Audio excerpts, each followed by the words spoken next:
Assalamualaikum warahmatullahi wabarakatuh. Apa kabarnya anak-anak? Semoga selalu dalam keadaan sehat dan baik-baik saja ya. Jangan lupa untuk selalu bercuci tangan menggunakan air bersih, air yang mengalir, dan selalu menggunakan masker ketika berada di luar ruangan ya. Baik, hari ini kita akan belajar tentang percakapan telepon menggunakan bahasa Indonesia. Kalau di pertemuan-pertemuan sebelumnya kita telah belajar mengenai etika secara umum, etika secara khusus, posisi duduk, kemudian bagaimana cara kita menerima telepon yang baik. Nah, di pembelajaran hari ini kita akan belajar mengenai bagaimana contoh percakapan dalam telepon menggunakan bahasa Indonesia.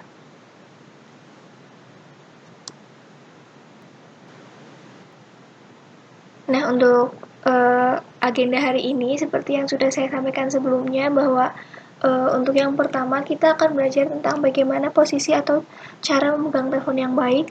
Kemudian yang kedua etika umum apa saja yang biasanya harus diperhatikan ketika kita sedang menerima telepon.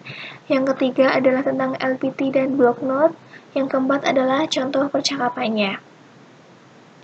Langsung saja kita ke agenda yang pertama, yaitu tentang posisi. Ya, di sini nanti kita akan belajar tentang bagaimana cara memegang telepon, bagaimana cara menulis LPT, dan sebagainya. Langsung saja kita mulai ke materinya. Baik, anak-anak bisa dilihat pada gambar bahwa untuk memegang telepon, posisi yang benar adalah diletakkan pada tangan sebelah kiri, kemudian tangan kanan kita memegang alat tulis untuk bisa menuliskan pesan yang diberikan oleh penelpon untuk bisa dicatat di LPT maupun di block note. Hal ini dikecualikan ketika memang si sekretaris ini atau kita dalam posisi atau kondisi kidal di mana harus menulis menggunakan tangan kiri, berarti kita menelpon menggunakan tangan kanan. Namun jika keadaan baik-baik saja atau normal, kita mengangkat telepon etikanya menggunakan tangan kiri, kemudian tangan kanan memegang alat tulis. Kemudian posisi memegang teleponnya, jangan sampai hidung kita terlalu dekat dengan mikrofon yang ada di telepon. Usahakan sebisa mungkin nafas dari kita itu tidak sampai terdengar oleh lawan bicara ataupun tidak terlihat terengah-engah. Misalnya ada suara seperti nafas kita dalam si penerima teleponnya. Jadi usahakan suara kita masuk itu sejernih mungkin.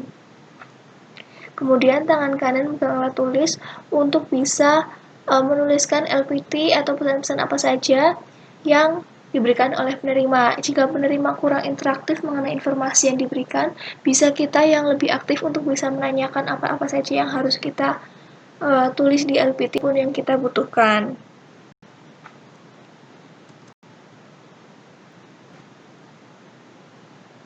Kemudian setelah paham bagaimana posisi bertelepon yang baik, yang selanjutnya adalah kita akan belajar tentang etika umum apa saja yang harus diperhatikan ketika menerima telepon. Kalau di pertemuan sebelumnya kita telah membahas etika umum yang cukup banyak. Nah, di kali ini kita cukup mengingat beberapa poin yang memang poin utama dalam menerima telepon.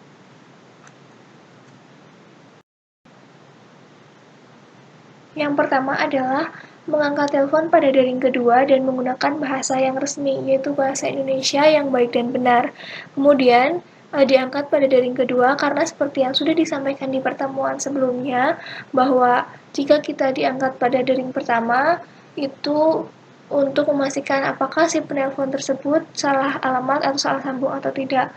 Kemudian, kenapa tidak diangkat pada dering ketiga? Karena akan membuat terkesan si penerima menunggu terlalu lama.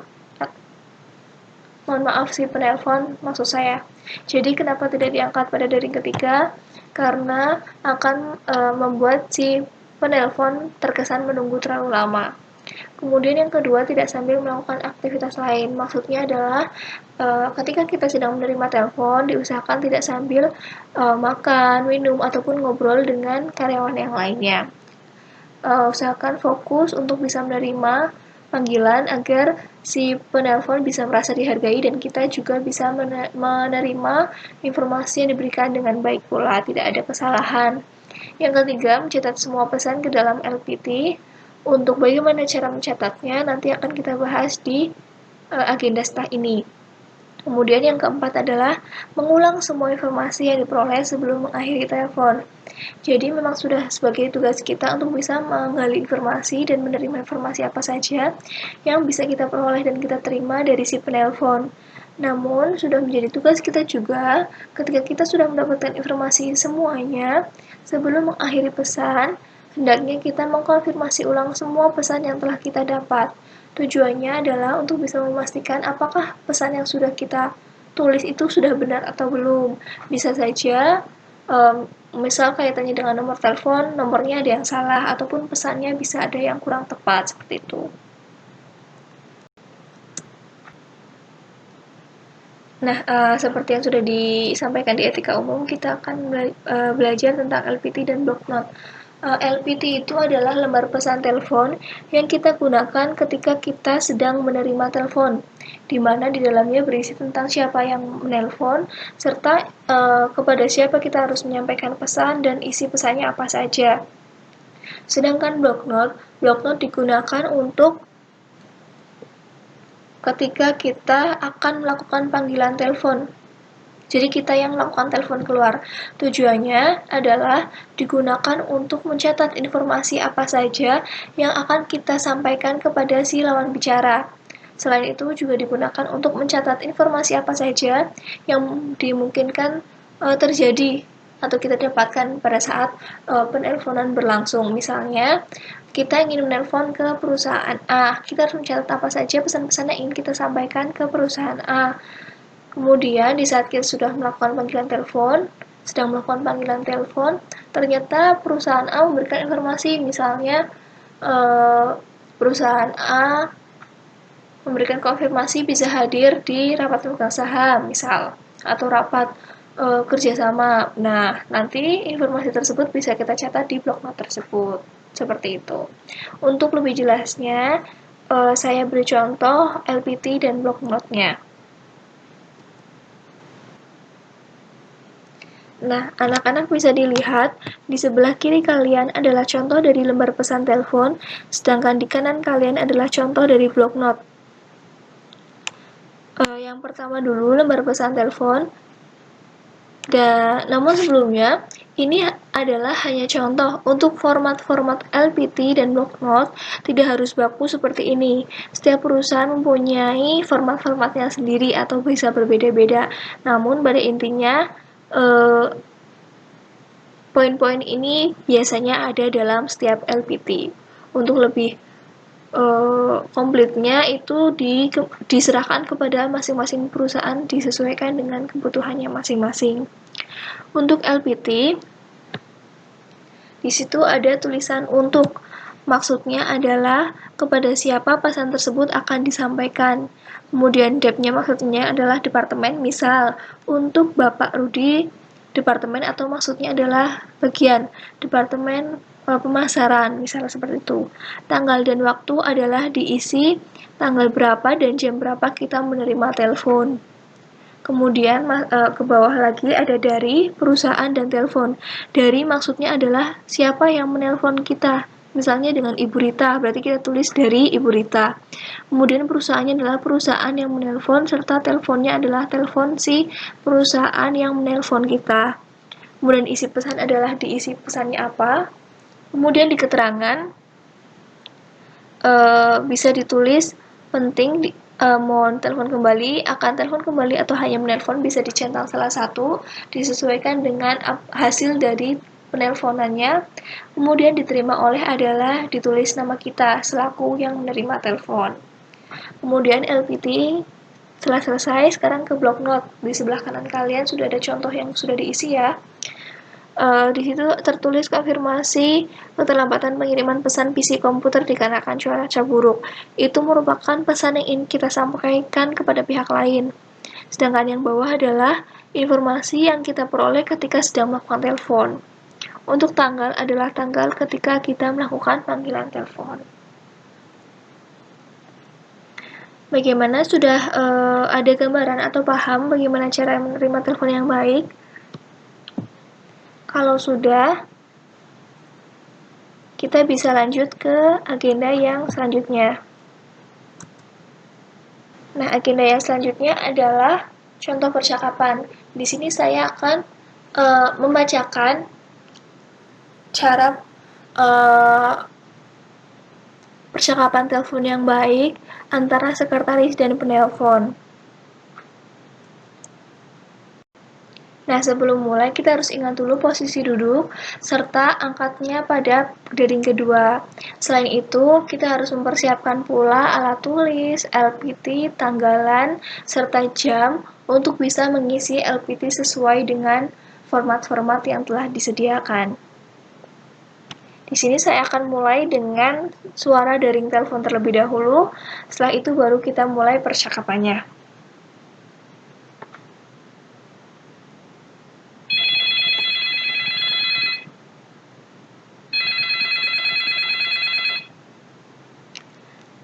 Selamat pagi, PT Bina Karya Utama dengan Siska, ada yang bisa saya bantu? Selamat pagi, dapatkah saya berbicara dengan Bapak Rudi? Maaf Ibu sebelumnya, boleh saya tahu dengan siapa saya berbicara? Saya Rita, sekretaris dari Bapak Junet dari PT Sekar Jaya. Mohon maaf Ibu Rita, saat ini Bapak Rudi sedang tidak berada di tempat. Apakah mungkin ada pesan yang ingin Ibu sampaikan kepada beliau?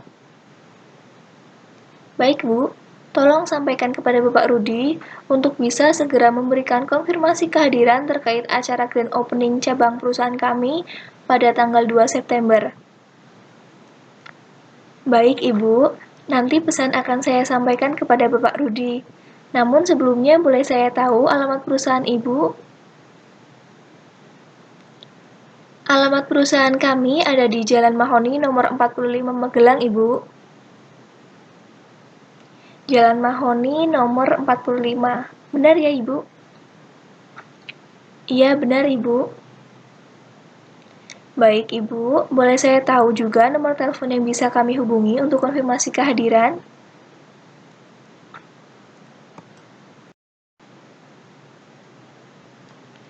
Nomor perusahaan kami yaitu 798 4365. Baik Ibu, saya ulangi dulu pesan dari Ibu ya. Pesan dari Ibu Rita selaku sekretaris Bapak Junet dari PT Sekar Jaya yang beralamatkan di Jalan Mahoni nomor 45 Magelang, nomor telepon di 798 4365. Isi pesan berupa meminta Bapak Rudi untuk bisa segera konfirmasi terkait grand opening cabang perusahaan PT Sekar Jaya pada tanggal 2 September 2020. Apakah sudah benar, Ibu? Iya, Ibu, sudah benar. Apakah ada pesan lain yang ingin disampaikan atau bisa saya bantu lagi, Ibu? Tidak, Ibu, terima kasih.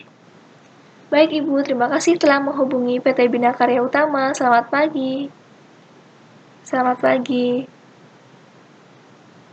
Nah, setelah contoh percakapan ini selesai, nanti yang sebisa mungkin yang sekretaris menutup telepon itu setelah terdengar bunyi gagang telepon telah ditutup oleh si penelpon. Kemudian baru sekretaris menutup si gagang teleponnya. Bagaimana anak-anak, bisa dipahami ya? Lebih ada gambaran? Saya harap dengan adanya materi ini bisa lebih memberikan gambaran kepada anak-anak ya, bagaimana cara menerima telepon yang baik. Kalau begitu, sekian pertemuan kali ini. Mohon maaf kalau ada kesalahan. Semoga bermanfaat. Wassalamualaikum warahmatullahi wabarakatuh.